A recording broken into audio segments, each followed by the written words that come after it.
Good morning friend, मैं सुप्रिया और स्वागत करती हूँ आपका डिकोड एग्जाम में। फ्रेंड, आज डेली करंट अफेयर्स की क्लास में हम डिस्कस करेंगे 15 अक्टूबर से रिलेटेड जितने भी न्यूज़ हैं, जितने भी इवेंट्स हैं जो हमारे एग्जाम के लिए इंपॉर्टेंट है, हम उन्हें एक एक करके यहाँ डिस्कस करेंगे। तो फ्रेंड, आइए स्टार्ट करते हैं आज की क्लास। और आज की क्लास में हमारा पहला प्रश्न है, विलुप्त हो चुके हिप्पोपोटामस एंटिकस का जीवाश्म वेस्ट वेरी गुफा में प्राप्त हुआ। ये गुफा कहाँ स्थित है? जर्मनी में, यूके, ऑस्ट्रेलिया, इंडोनेशिया। तो फ्रेंड, इसका करेक्ट आंसर हो जाएगा बी, यानी कि यूनाइटेड किंगडम में वेस्ट वेरी गुफा स्थित है, जहां से हिप्पोपोटामस एंटिकस के जीवाश्म प्राप्त हुए हैं। इसके बारे में देखें तो पैलियोंटोलॉजिस्ट ने यूके में स्थित वेस्ट वेरी गुफा से हिप्पोपोटामस एंटिकस के जीवाश्म ऊपरी दाढ़ के दांत की प्राप्ति की है। ठीक है, तो ये चीज़ ध्यान रखेगा, जो जीवाश्म के ऊपरी ताड़ के दांत की जो प्राप्ति हुआ है हिप्पोपोटामस एंटिकस का, वो हमें मिला है वेस्ट वेरी गुफा से, जो कि स्थित कहाँ पे है फ्रेंड? यूके, यानी कि यूनाइटेड किंगडम में।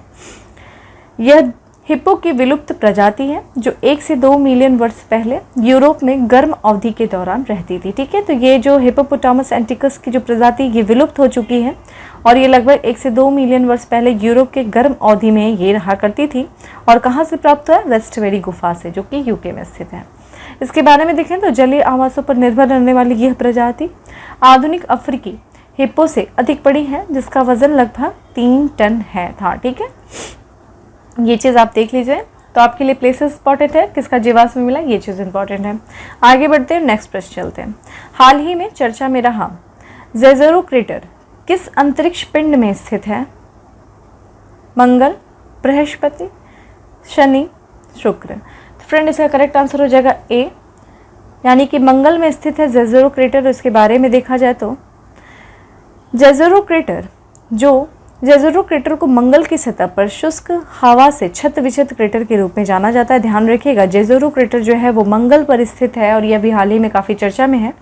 तो इसके बारे में देखें तो लाल ग्रह मंगल पर नासा के गए परसिवरेंस रोवर ने जेज़रो क्रेटर से अद्भुत तस्वीर भेजी है। तो ध्यान रखिएगा, जो नासा ने अध्ययन करने के लिए इस ग्रह के अध्ययन करने के लिए एक रोवर जिसका नाम है परसिवरेंस रोवर, उसको मंगल पर भेजा है, ताकि जीवन की संभावनाओं को ये जो तलाशा जा सके कि ये जो रोवर है ये पूरी जानकारी लेगा, कि ये जानने के लिए कि क्या मंगल पर कभी जीवन था या फिर जीवन की संभावना है। इस तरह की चीज़ें जानकारी जो है एकत्रित करेगा ये रोवर। ठीक है, तो आपको ध्यान होना चाहिए परसिवरेंस रोवर। इस तस्वीरों से पता चलेगा कि मंगल ग्रह पर एक बहती नदी थी जो झील के अंदर ही गिरती थी और यह झील कभी शांत झील थी। तो ये जो रोवर है ये जाएगा, वहाँ का पूरा भ्रमण करेगा, पूरा घूमेगा और फिर उसके बाद कुछ तस्वीरें लेकर के जो है वो भेजेगा, जिससे ये पता चलेगा कि हाँ, इस मंगल पर जो नदी बहती थी, जो झीलें बहती थी, वो किस तरह की थी, वहाँ पे किस तरह की संभावना थी। एक्चुअली फ्रेंड, ओवरऑल अगर देखा जाए तो दरअसल क्या है, जो वैज्ञानिक है ना, वो एक तरह की एक अध्ययन कर रहे हैं, जिसमें से बात करें कि धरती पर एक झील है जिसका नाम है सालदा झील। आप ज़्यादा कंफ्यूज होने की जगह एक सिंपल सी चीज़ समझिए, धरती पर एक झील है सालदा झील, जो कि कहाँ पे? तुर्की में है। ठीक है, इस झील का नाम ध्यान रखिएगा, चर्चा में है ये झील, सालदा झील तुर्की में है। तुर्की के जो दक्षिण पश्चिमी इलाकों में स्थित ये झील है। तो इस झील से ना, इस झील के आंकड़े जो है वो वैज्ञानिक जो है एकत्रित कर रहे हैं। किस उद्देश्य से एकत्रित कर रहे हैं? मंगल पर जीवन के बारे में जानने के लिए, कि वहाँ जीवन था या नहीं था, या इस तरह की संभावना है नहीं। अब आप विचार करिए कि यार, धरती पर कोई झील है, उसका अध्ययन करके हमें ये कैसे पता चलेगा कि मंगल पर जीवन की संभावना है या नहीं। ठीक है, तो देखिए, ये जो सालदा जो झील है ना, जो कि तुर्की में स्थित है, ऐसा वैज्ञानिकों का मानना है कि इस झील में ऐसे खनिज और चट्टाने हैं। ठीक है, किस झील में? सालदा झील में ऐसे खनिज और चट्टाने हैं जो मंगल के जो जेज़रो क्रेटर है वहाँ उससे मैच करती हैं। ठीक है, तो ये जो परसिवरेंस रोवर है ना फ्रेंड, ये उसी क्रेटर में लैंड किया गया है। ठीक है, वो अपना पूरा भ्रमण करने के बाद जो ये रोवर लैंड किया है वो इसी जेज़रो क्रेटर में जो है लैंड किया। और यहाँ माना जा रहा है कि जो ये सालदा झील में जो खनिज हैं, जो चट्टाने हैं, वो काफ़ी उसका मैच करता है किससे? जेज़रो क्रेटर से। तो जब उन पे हम इसका अध्ययन करेंगे तो इससे हमें फिर वो जो रोवर है वो वहाँ से जो भी कुछ चीज़ें एकत्रित करेगा, फिर उन दोनों को मैच करके हमें ये पता चलेगा कि हाँ, किस तरह का जीवन अगर था वहाँ पे। मंगल ग्रह पे, तो वो किस तरीके का था, या अगर फिर होगा भी तो वो किस तरीके से होगा। तो ये सारी चीज़ें इसी कारण ये जो है काफ़ी चर्चा में है, तो काफ़ी इंपॉर्टेंट है। आप इसको स्टार बना लेना तो एज अ ईजिली तरीके से इसी चीज़ को समझ लो। ठीक है, नेक्स्ट प्रश्न है कि दुनिया की पहली स्वचालित और चालक रहित ट्रेन की शुरुआत किस देश के द्वारा की गई? America, Britain, Germany, Japan. Correct answer is C, Germany के द्वारा दुनिया की पहली स्वचालित और चालक रहित ट्रेन की शुरुआत की गई है। और इसके बारे में देखें तो बर्लिन में इंटरनेशनल एग्जीबिशन में जर्मनी ने दुनिया की पहली स्वचालित और चालक रहित ट्रेन या फिर ट्रॉम ट्रेन का परीक्षण किया है। ध्यान रखिएगा, मोस्ट इंपॉर्टेंट है। यह ट्रेन रडार और कैमरा सेंसर से लैस है। साथ ही में ये AI एल्गोरिदम पर बेस्ड है। ठीक है, आर्टिफिशियल इंटेलिजेंस जो है एल्गोरिदम पर ये बेस्ड है, जो कि ट्रैक साइड सिग्नल पर सिग्नल देती है और पैदल चलने वालों और वाहनों को पार करने जैसे खतरों को पहले ही बता देती है। ठीक है, तो एक तरीके से स्वचालित है। इसके बारे में देखें तो इस परियोजना को सीमेंस एंड ड्यूसबहन के द्वारा विकसित किया जा रहा है। इसे विश्व प्रथम, वर्ल्ड फर्स्ट करार दिया जा रहा है। ये स्वचालित ट्रेनें 1 किलोमीटर नया ट्रैक बिछाए बिना विश्वसनीय सेवा प्रदान करेंगी। तो मेनली आपको जानना क्या है कि सबसे पहले किस देश के द्वारा जो है, दुनिया का जो पहला देश है जिसने पहले स्वचालित और चालक रहित ट्रेन का जो है वो शुरुआत किया अपने यहाँ पे, तो वो जर्मनी है। ठीक है, अगला देखते हैं।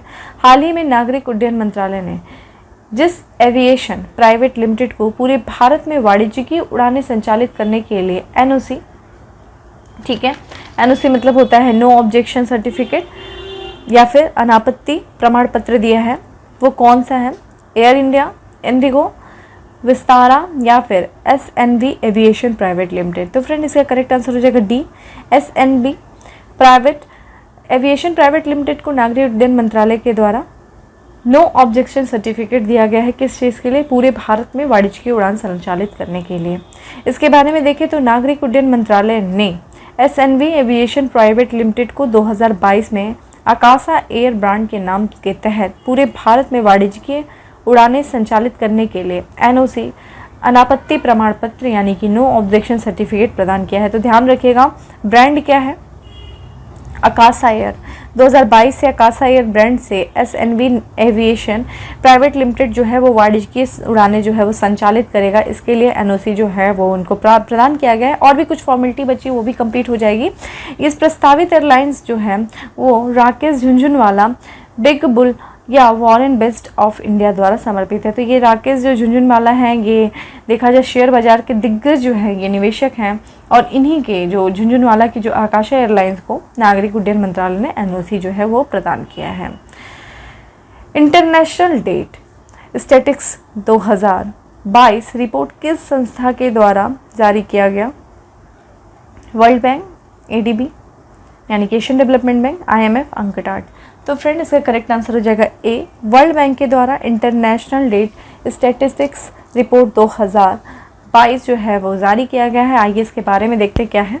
तो इंटरनेशनल डेट स्टैटिस्टिक्स रिपोर्ट 2022, ये रिपोर्ट देखा जाए तो विश्व बैंक के द्वारा जारी की जाती है। इस रिपोर्ट में क्या बताया गया है? इस रिपोर्ट के अनुसार देखा जाए तो कोविड-19 महामारी के कारण दुनिया जो है वो 2020 में कम आय वाले देशों का जो है 12% ऋण वृद्धि के साथ 860 बिलियन डॉलर होने की चेतावनी दी गई। तो इस रिपोर्ट में जो विश्व बैंक ने क्या जो है अपनी रिपोर्ट में बताया है कि कोविड-19 महामारी के कारण विश्व जो दुनिया में 2020 में दुनिया के कम आय वाले देशों के 12% जो है ऋण में वृद्धि हुई। लगभग कितना होने की चेतावनी दिया है? 860 बिलियन डॉलर। ठीक है, काफ़ी ज़्यादा चुनौतीपूर्ण है। और इस रिपोर्ट के अनुसार दुनिया के आधे सबसे गरीब देश जो है वो बाहरी ऋण संकट में थे और इसके उच्च जोखिम थे। ठीक है, जितना ज़्यादा बाहरी ऋण लोगे जोखिम उतना ही ज़्यादा बढ़ेगा। फिर इसमें देखा जाए तो निम्न आय और मध्यम आय वाले देशों के विदेशी ऋण शेयरों ने संयुक्त रूप से 2020 में 5.3% से बढ़कर के $8.7 ट्रिलियन कर दिया। देखिए कितना सारी चीज़, बहुत ही ज़्यादा, मतलब कोविड-19 ने किस तरीके से विश्व के अर्थव्यवस्थाओं को प्रभावित किया, और उसमें से भी उन देशों को जो निम्न आय, जो मध्यम आय वाले जो देश थे, वो काफ़ी ज़्यादा ऋणग्रस्त हो गए। खासकर बाहरी ऋण जो है उनके पे काफ़ी ज़्यादा हो गया, उनकी लायबिलिटीज़ काफ़ी ज़्यादा क्रिएट हो गई हैं। इसी के साथ साथ आप मुझे कमेंट बॉक्स में आंसर करेंगे कि विश्व में कौन सा देश सबसे ज़्यादा बाहरी ऋण जो है किस देश के पास है। ये डेटा जो है आपको पता होना चाहिए, ठीक है। तो सबसे ज़्यादा बाहरी ऋण जो है किस देश के पास है। रिपोर्ट में कर्ज के स्तर को कम करने के लिए तत्काल प्रयास करने का आह्वान किया गया है। तो जो भी कर्ज है देशों के पास, उस देशों को, अगर आप बाहरी कर्ज ले रहोगे तो आप किस तरीके से ग्रोथ करोगे। आप उन कर्ज का आप ज़्यादा से ज़्यादा ब्याज देते रहोगे तो फिर आपके देश में इन्वेस्टमेंट नहीं होगी, आपके देश में, मैंने वही फार्मूला, इन्वेस्टमेंट नहीं होगी तो देखा जाए तो जो आपके उद्योग नहीं लगेंगे, उद्योग नहीं लगेंगे तो नौकरियां नहीं जनरेट होंगी, नौकरियां जनरेट नहीं होंगी तो लोगों की इनकम नहीं बढ़ेगी, लोगों के सोर्स ऑफ इनकम नहीं जनरेट होंगे, सोर्स ऑफ इनकम नहीं जनरेट होंगे तो लोगों की परचेसिंग पावर या जीवन स्तर नहीं सुधरेगा। तो एक तरीके से बहुत सारी चीज़ें एक साथ जो है वो प्रभावित होंगी। इसीलिए वर्ल्ड बैंक ने चेतावनी दिया है कि जिस तरीके से कोविड-19 में जो देश थे, खासकर निम्न आय वाले, मध्यम आय वाले और गरीब देश थे, उनके ऋण काफ़ी ज़्यादा बढ़ गए हैं, तो इसको कम करने का तत्काल प्रयास किया जाए किसी भी तरह से, ठीक है। तो ये चीज़ बताई गई है। अगला है कि निम्नलिखित में से पहली NBFC non banking financial company कौन है जिसने व्हाट्सएप पर इंस्टेंट बिजनेस लोन लॉन्च किया है। एयरटेल पेमेंट बैंक, पेटीएम, पेट्रियम, आईआईएफएल फाइनेंस। तो फ्रेंड इसका करेक्ट आंसर है डी, आईआईएफएल फाइनेंस जो है वो पहली एनबीएफसी कंपनी है भारतीय जिसने व्हाट्सएप पर इंस्टेंट बिजनेस लोन जो है वो लॉन्च किया है। तो इंडियन इन्फोलाइन लिमिटेड फाइनेंस पहली एनबीएफसी गैर बैंकिंग वित्तीय कंपनी है जिसने व्हाट्सएप पर 10 लाख रुपए यानी कि 1 मिलियन रुपए तक का तत्काल व्यावसायिक ऋण लॉन्च किया है। तो यहाँ पे एक नंबर दिया गया है, इस कंपनी ने एक नंबर दिया है, आप उस नंबर पर व्हाट्सअप कर दीजिए और आप अपने कुछ जो है नॉर्मल दस्तावेजों के साथ आप व्हाट्सअप करेंगे। उसके बाद जो है वो एआई बूट के माध्यम से वो वेरीफाई हो जाएगा, फिर आपको इंस्टेंट जो है वो 10 लाख रुपए तक का लोन जो है आईआईएफएल जो नॉन बैंकिंग फाइनेंशियल कंपनी है वो आपको प्रोवाइड करेगी, ठीक है। ये सुविधा व्हाट्सअप उपयोगकर्ताओं को न्यूनतम दस्तावेज के साथ ऋण लेने और 5 मिनट में अनुमोदन प्रदान करने में सक्षम बनाएगी, ठीक है। किस राज्य सरकार ने छात्रों को कौशल प्रशिक्षण प्रदान करने के लिए नेस्कॉम के साथ समझौता ज्ञापन पर हस्ताक्षर किया है। दिल्ली, महाराष्ट्र, केरल, कर्नाटक। तो फ्रेंड इसका करेक्ट आंसर हो जाएगा डी, कर्नाटक ने नेस्कॉम के साथ समझौता किया है छात्रों को कुशल प्रशिक्षण प्रदान करने के लिए। इसमें देखा जाए तो कर्नाटक राज्य उच्च शिक्षा परिषद ने आईटी उद्योग के नेस्कॉम के साथ एक समझौते ज्ञापन पर हस्ताक्षर किया है। उद्देश्य क्या है, जब किसी भी समझौता होता है किन्हीं दो पार्टीज में, किन्हीं दो देशों में, कुछ भी, तो एक उद्देश्य होता है। अगर हम बात करें कर्नाटक राज्य सरकार का जो नेस्कॉम से समझौता हुआ उसका उद्देश्य है उच्च शिक्षा के छात्रों को उद्योग के कामकाज से संबद्ध कौशल विकास के अनुभवों को उपलब्ध कराना। तो जितने भी जो छात्र हैं को जो उद्योग के कामकाज से संबद्ध जो कौशल है, कौशल विकास के अनुभव को उपलब्ध कराना, यही इसका उद्देश्य है। इस समझौते ज्ञापन में हर साल कर्नाटक के उच्च शिक्षा संस्थानों में पढ़ने वाले 5 लाख से अधिक छात्रों को लाभ मिलेगा, ठीक है। इस समझौते में देखा जाए तो छात्रों को कृत्रिम बुद्धिमत्ता, साइबर सुरक्षा सीखने में मदद करेगा। और देखा जाए मेमोरेंडम ऑफ अंडरस्टैंडिंग के तहत डिजिटल दक्षता, आर्टिफिशियल इंटेलिजेंस और साइबर सिक्योरिटी इस कार्यक्रम का हिस्सा बन जाएगा, ठीक है। तो ये चीज़ ध्यान रखिएगा। अगला है, हाल ही में किस राज्य ने दावा किया है कि उसने मृतप्राय लूखा नदी को पुनर्जीवित किया है। स्टार प्रश्न है फ्रेंड, बहुत इंपॉर्टेंट है ये। लूखा नदी के बारे में देख लीजिएगा। तो लूखा नदी को जो कि मृतप्राय हो चुकी थी उसको पुनर्जीवित करने का दावा किस राज्य के द्वारा किया गया है। नागालैंड, मध्य प्रदेश, मेघालय, असम। तो फ्रेंड करेक्ट आंसर हो जाएगा इसका सी, मेघालय राज्य के द्वारा लूखा नदी को पुनर्जीवित करने का दावा किया गया है। और इसके बारे में देखें तो हाल ही में मेघालय सरकार ने दावा किया है कि डिटॉक्सिंग पायलट प्रोजेक्ट ने मृत प्राय लूखा नदी को पुनर्जीवित किया है, ठीक है। ये कहाँ के, मेघालय सरकार ने किया है, ठीक है, जो कि मृत प्राय लूखा नदी हो चुकी थी और ये इसको क्या किया गया है, इसको पुनः जो है पुनर्जीवित किया गया है। और ये जो लूखा नदी फ्रेंड ये कहाँ से निकलती, कहाँ के पास, ये जो पूर्वी जयंतिया है ना, गारो खासी जयंतिया मेघालय में है, तो पूर्वी जयंतिया जो है पहाड़ियाँ उसी के दक्षिण भाग से ये निकलती है, ध्यान रखिएगा। जयंतियाँ उसके दक्षिण भाग से निकलती है। तो लूखा नदी को एक दशक पहले विषाक्त माना जाता था क्योंकि यह नदी एसिड खदानों की जल निकासी और उसके कोयले के खदानों से प्रभावित होने के कारण दूषित हो चुकी थी। फ्रेंड, अगर बात करें पूर्वी जयंतियाँ जो पहाड़ियाँ थी, ठीक है, रुकिए एक सेकेंड, तो क्लियर चीज़ें समझना चाहिए। तो देखिए पूर्वी जयंतियाँ हैं, ठीक है, पूर्वी जयंतियाँ पहाड़ियाँ हैं, इसके दक्षिण से निकलती थी और इसके दक्षिण भाग से ये बहती थी, तो बहती है। और ये जो भाग है ना जहाँ से ये निकलती है, जो बहती है, वहाँ पे अधिकांश जो है ना रेड होल है, ठीक है, रेड होल कोयले खदान है, ठीक है, कोयला खदान, रेड होल कोयला खदान आपने बहुत बीच में भी चर्चा था, लास्ट ईयर काफ़ी ज़्यादा चर्चा है, खदानें हैं, ठीक है। तो यह जो कोयला है, यहाँ पे देखा जाए तो कोयला और चूना पत्थर के निरंतर जो है बड़े पैमाने पर खनन किया जाता है। तो ये क्या हो गई, ये जो नदी हो गई, यानी कि जो आपकी लूखा नदी है, वो इन्हीं कोयला खदानों के लगातार खनन से, चूना पत्थरों के निरंतर बड़े पैमाने पर खनन से क्या हो गई, शिकार हो गई, प्रभावित हो गई, दूषित हो गई, ठीक है।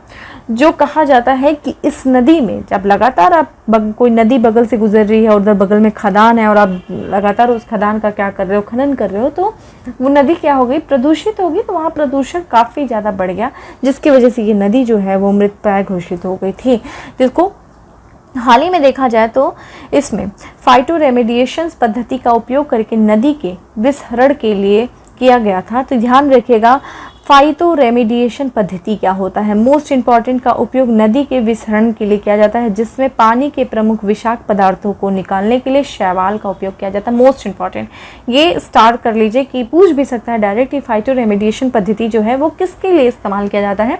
तो इसी पद्धति का, फाइटो रेमेडिएशन पद्धति का इस्तेमाल करके लूखा नदी को जो है वो पुनः जीवित किया गया है, जिसमें जो नदी में जो विषाक्त कण थे, उनको विषाक्त पदार्थ थे, उनको निकाल दिया गया। किसके सहायता से, किसका, शैवालों का उपयोग करते हैं। तो फाइटो रेमेडिएशन पद्धति में शैवालों का उपयोग किया जाता है, किसको, नदी को, नदी के जो है, नदी को, जो दूषित नदी है उनको शुद्ध करने के लिए, विषाक्त पदार्थों को निकालने के लिए पानी से, ठीक है। तो ये बहुत इंपॉर्टेंट है। अगला है, भारत ने हाल ही में भारत को किस एजेंसी के द्वारा पूर्णकालिक सदस्य बनने के लिए आमंत्रित किया गया। आईए के द्वारा, G7 के द्वारा, ओपेक के द्वारा या फिर यूएन के द्वारा। तो फ्रेंड इसका करेक्ट आंसर हो जाएगा आईए के द्वारा, यानी कि इंटरनेशनल एनर्जी एजेंसी के द्वारा, अंतर्राष्ट्रीय ऊर्जा एजेंसी के द्वारा जो है आमंत्रित किया गया है भारत को पूर्णकालिक सदस्य बनने के लिए। और इसमें देखा जाए तो भारत को अंतर्राष्ट्रीय ऊर्जा एजेंसी, इंटरनेशनल एनर्जी एजेंसी का पूर्णकालिक सदस्य बनने के लिए आमंत्रित किया गया है। यह आमंत्रण भारत आईईए रणनीतिक साझेदारी का स्वाभाविक परिणाम है, जो कि जनवरी 2021 में वैश्विक ऊर्जा सुरक्षा, स्थिरता और संधारणीयता में परस्पर सहयोग को सुदृढ़ करने के लिए हस्ताक्षरित किया गया था। तो ध्यान रखिएगा, ये किसका परिणाम है। जनवरी में भारत और आईए यानी कि इंटरनेशनल एनर्जी एजेंसी ने एक समझौता किया था, जिसमें क्या क्या शामिल था, वैश्विक ऊर्जा सुरक्षा था, स्थिरता और संधारणीयता में परस्पर सहयोग जो था ये शामिल था। इसी के बाद से भारत को जो है आईए ने जो है वो आमंत्रित किया है कि पूर्ण सदस्य बनने के लिए। इसमें देखा जाए आईए का पूर्ण सदस्य बनने के लिए या सदस्य बनने के लिए किसी देश को आर्थिक सहयोग और विकास संगठन, organisation of economic cooperation and development का सदस्य होना अनिवार्य है, ठीक है। और भी कुछ मापदंड हैं, लेकिन उन पर हम बहुत गहराई में जाने की आवश्यकता नहीं है। और भी बहुत सारे मापदंड इसमें शामिल हैं, लेकिन यहाँ ध्यान रखिएगा OECD का भी हमें जानना इंपॉर्टेंट है। आपका वर्क ये है, आप मुझे बताएंगे आईए यानी कि इंटरनेशनल एनर्जी एजेंसी के बारे में, इसकी स्थापना कब हुई, इसका हेडक्वार्टर कौन है, प्रमुख क्या है, और साथ ही मुझे बताएंगे OECD के बारे में, organisation of economic cooperation and development के बारे में। और अगर इन संस्थाओं के द्वारा कोई रिपोर्ट जारी की जाती है तो वो भी ज़रूर बताएंगे। और अगर हाल ही में कोई इनके द्वारा रिपोर्ट जारी की गई है और उनकी रैंकिंग अगर है तो वो भी मुझे बताएंगे। काफ़ी इंपॉर्टेंट है ये अपने आप में। आइए अब लास्ट प्रश्न पे चलते हैं। ये प्रश्न काफ़ी इंपॉर्टेंट है कि United nation security council UNSC संकल्प 2593 किस देश के संबंध में लाया गया। Syria, Myanmar, Afghanistan, Yemen. Correct answer है सी, अफगानिस्तान के संबंध में UNSC संकल्प 2593 जो है वो लाया गया है। उसके बारे में देखें तो संयुक्त राष्ट्र सुरक्षा परिषद संकल्प 2593 अफगानिस्तान यानी कि यूनाइटेड नेशन सिक्योरिटी काउंसिल में भारत की अध्यक्षता के दौरान जो है वो अपनाया गया था, के संबंध में लाया गया भारत समर्पित एक यूएनएससी संकल्प है। इसे अफगानिस्तान संकट को संबोधित करने हेतु अपनाए जाने वाले एक वैश्विक दृष्टिकोण पर मार्गदर्शन प्रदान करने के लिए लाया गया। ठीक है, तो किस चीज़ के लिए लाया गया था? ये अफ़गानिस्तान में जो देखा है कि किस तरीके से वहाँ पे तालिबान की सरकार है, तो तालिबान को वहाँ पे जो भी कुछ जो है जो संकट आ रहा है उनको जो है उन संकट को संबोधित करने हेतु अपनाए जाने वाले एक वैश्विक दृष्टिकोण का मार्गदर्शन जो है वो प्रदान करना है। तो एक तरीके से देखा जाए तो इसमें इस संकल्प में जो कि 2593 जो संकल्प है, जो यूएन सिक्योरिटी काउंसिल जो है संकल्प 2593 जो कि अफगानिस्तान से संबंधित है, इसमें एक तरीके से तालिबान की जवाबदेहिता को सुनिश्चित करने का प्रयास किया गया है, या फिर जो तालिबान की जवाबदेहिता को सुनिश्चित करने का आह्वान किया गया है, ताकि जो तालिबान है वो उसके द्वारा जो अधिकृत क्षेत्र है उसका उपयोग जो है वो आतंकवाद या किसी अन्य देश पर हमले के लिए ना किया जाए। इसी के साथ साथ जो अफगानिस्तान में जो अल्पसंख्यक हैं, जो महिलाएं हैं, उनके अधिकार की भी बात इस संकल्प में किया गया है कि उनको अधिकार दिया जाए। ठीक है, ऐसी सारी बातें जो हैं इन संकल्प में शामिल है, तो ये काफ़ी इंपॉर्टेंट है, ध्यान रखिएगा।